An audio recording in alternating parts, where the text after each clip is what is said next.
Nagbabalik po ang balitang Northern Luzon at pa rin po si Ikit ng Bayan, ang nag-iisang Tita Ara Cutter. At dahil dyan ay kasama pa rin po natin si Regional Director ng DSUD, Ma'am Antoinette Anaban. At ito po ay isang concern na kung saan ay atin pong siyang tatanungin patungkol naman po sa tunay na purpose ng DSUD. Dahil sa panahon po ngayon ng administrasyon ay kanya po talagang pinupulido, kanya pong gustong gawin ang pabahay program po sa buong Pilipinas. Kaya tatanungin po natin siya, ano ho ba ang main purpose ng DSUD kung pabahay program po ang sinasabi o pinag-uusapan?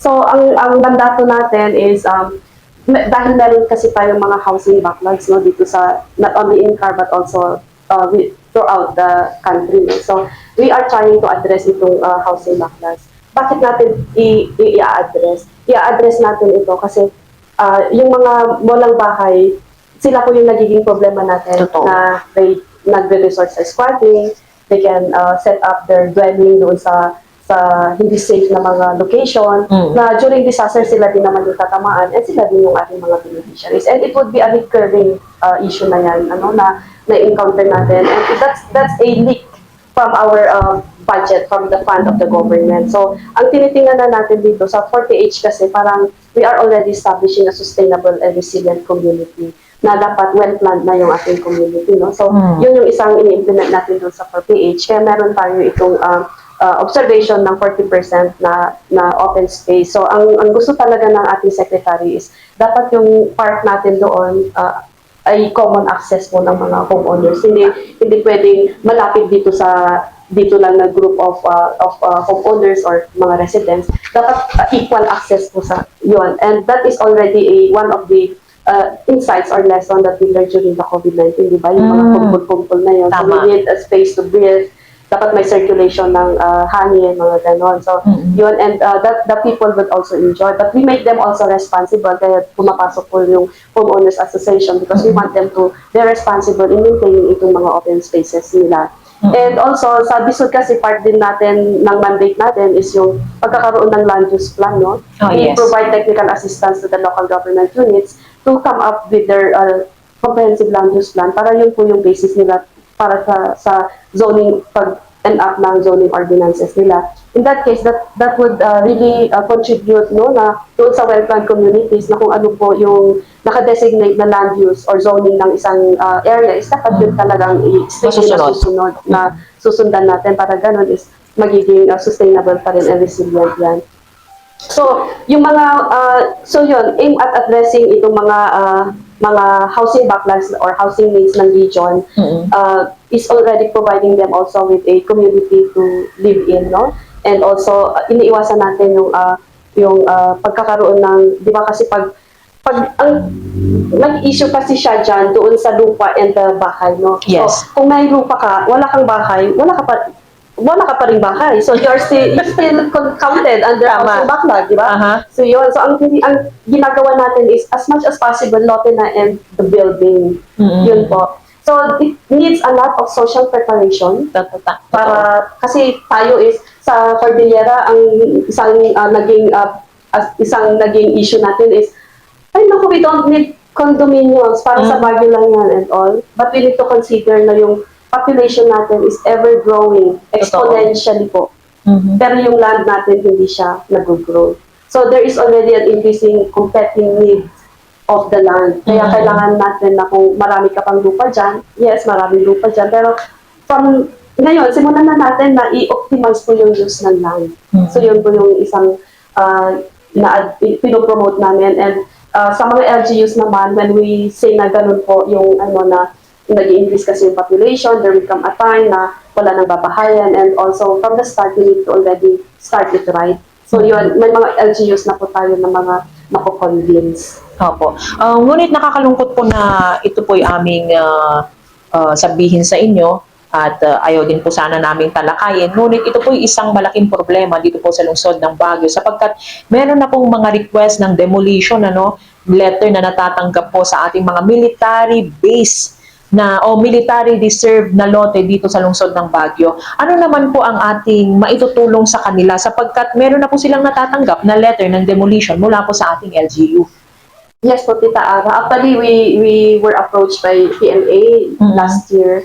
And at the Disud side, that is basically an issue between the LGU and PMA. But as Disud na looking into addressing din yung housing backlog, kasi pag madidemolish yan, magkakaroon tayo ng increase in the housing backlog. Maraming madidisplace. So we coordinated an interagency meeting among the Disud and the PMA and also the LGU. So kung sino yung may hawak ng housing and land use. So yun, we had an initial meeting na kasi sabi na may order yata from the Secretary of the Department of National Defense na i-reclaim na nila yung mga military reservation. So they have a need to reclaim that.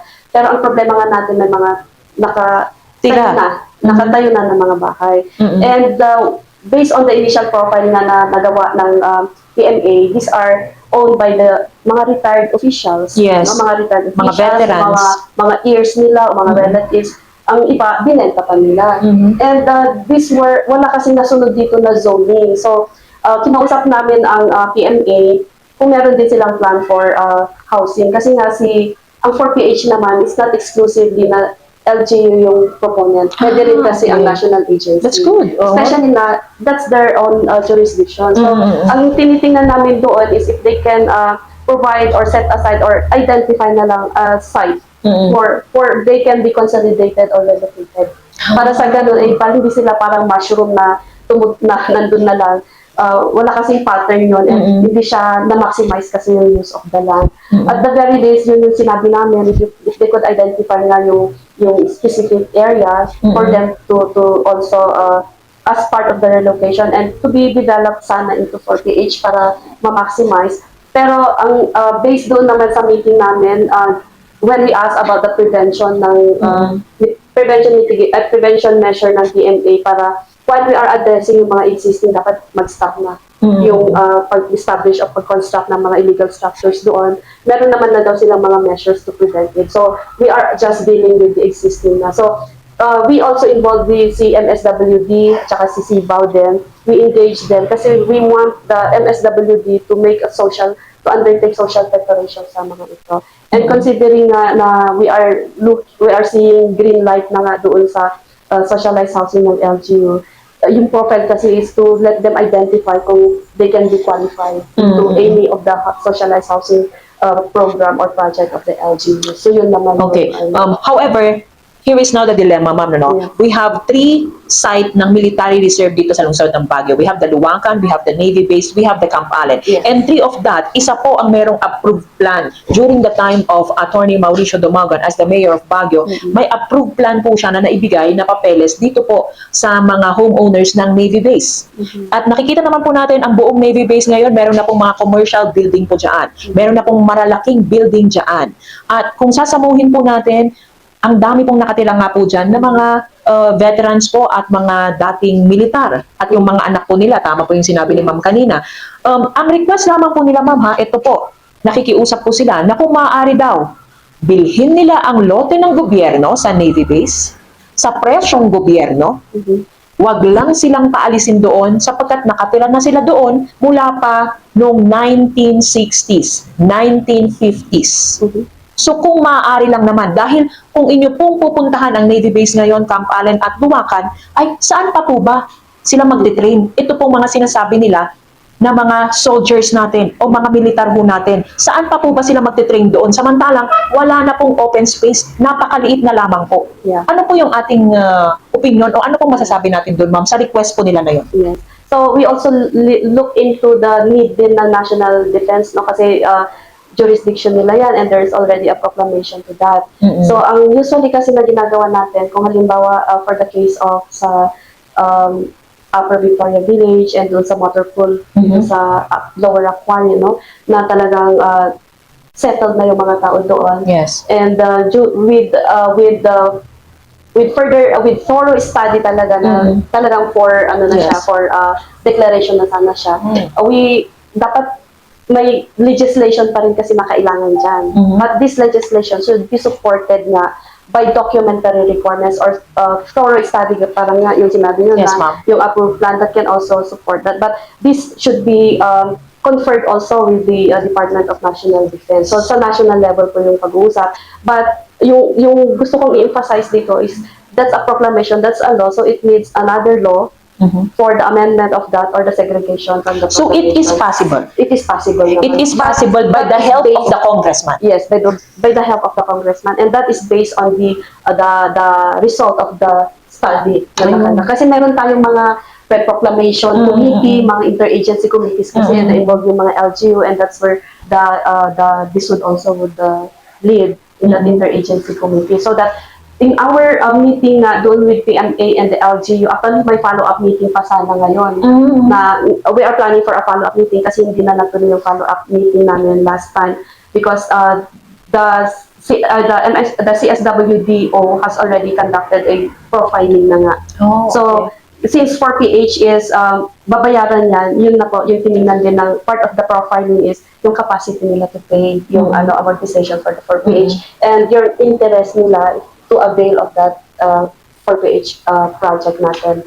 So, yun yung isang so we will have a follow-up na while we initiated that meeting, connecting PMA and the LGU, we want the responsibility to be owned na by the LGU. So kami nag-initiate lang kami for them to talk, and the follow-up would be more responsibility sana from the LGU kasi sila kasi yung affected eh. Tama, Sila tama. yung madadagdagan ng mga housing backlogs eh. Sila yung madadagdagan ng mga walang bahay. So Opo. dapat nandun pa rin si LGU. So ang ano natin dito is talagang i-strengthen yung local housing board. So, kesa naman mag-create tayo ng dagdag na problema ng LGU, solusyonan na po natin doon. So, is it possible also, ma'am, ito nga pong ipasok natin, itong mga pabahay na nakatayo sa mga military reserve na ito, at ipasok na natin siya sa 4PH para nang sa gayon, magbayad na po sila sa gobyerno. Ipasok sa 4PH, but that is synonymous to relocating to that 4PH. Hindi yung bahay mismo na nakatayo ang i-enroll nila into 4PH. Oh, I see.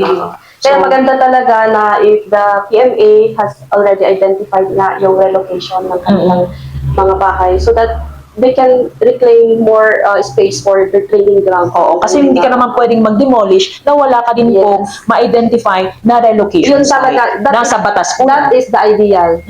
That is the principle na talagang sinusunod natin na hindi ka pwedeng mag-demolish kung wala ka pang na-prepare. So, yun, ang mag-prepare doon is the LGU talaga. Ayon. At dahil dyan, ano naman pong mensahe natin sa mga homeowners po na umaasa hanggang ngayon na magkaroon po ng bahay dito po sa lungsod ng Baguio at dili naman kaya ay sa buong Cordillera. Ano po ang ating advice sa kanila?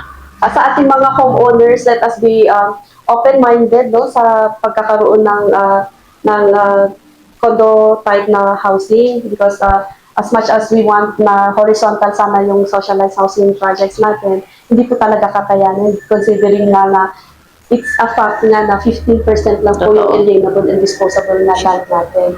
And kasi hindi na po mapatutulungan because we are prohibited by the proclamation that prohibits yung development ng land with 18% slope and above.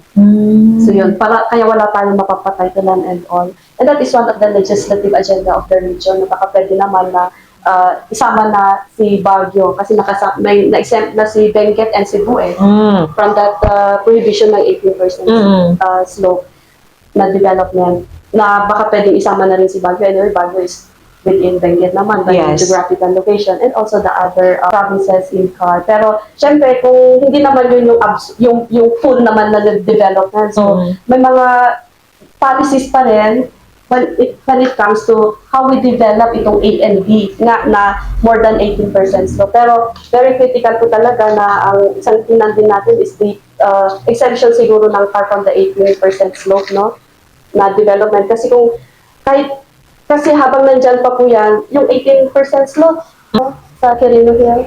Ay. Diba? Binabahayan pa rin yan eh. Totoo. Diba? Binabahayan pa rin yan kahit walang title. Yun yung ano natin, when in fact, kung okay na tayo, kung na-exempt na po yung buong CAR, meron po tayong mga specific pa rin na mga policies to be followed pag magde-develop tayo ng land higher than 18% slope. Ayun. So, yung mga homeowners association din, sa amin kasi ang covered namin is yung mga subdivision no? Yung mga homeowners association. These are the formal na homeowners association. But we do not limit our service to these formal homeowners association because we also receive mga requests ng communities na hindi sila, they're not within the subdivision but they want to be organized. So we can extend our service to them kasi yun nga, sustainable communities, well-planned communities pa rin. So may mga request po kami mga nare-receive and we do not hesitate to also help them organize. Okay, there you go. So, isa na naman pong makabuluhan na edisyon ng inyo pong Ikit ng Bayan program. Dito lamang po yan sa Balitang Northern Luzon. Hari nawa ay meron kayong natutunan na maaari niyo pong ibahagi sa inyong kapwa at i-apply sa inyong sarili. Di balet, wala naman pong perpektong tao at lahat naman po tayo pwedeng magbago. At dahil dyan, ako po ang inyong lingkod, Tita Ara Cutter, the one and only Ikit ng Bayan. Dito lamang po yan sa Balitang Northern Luzon.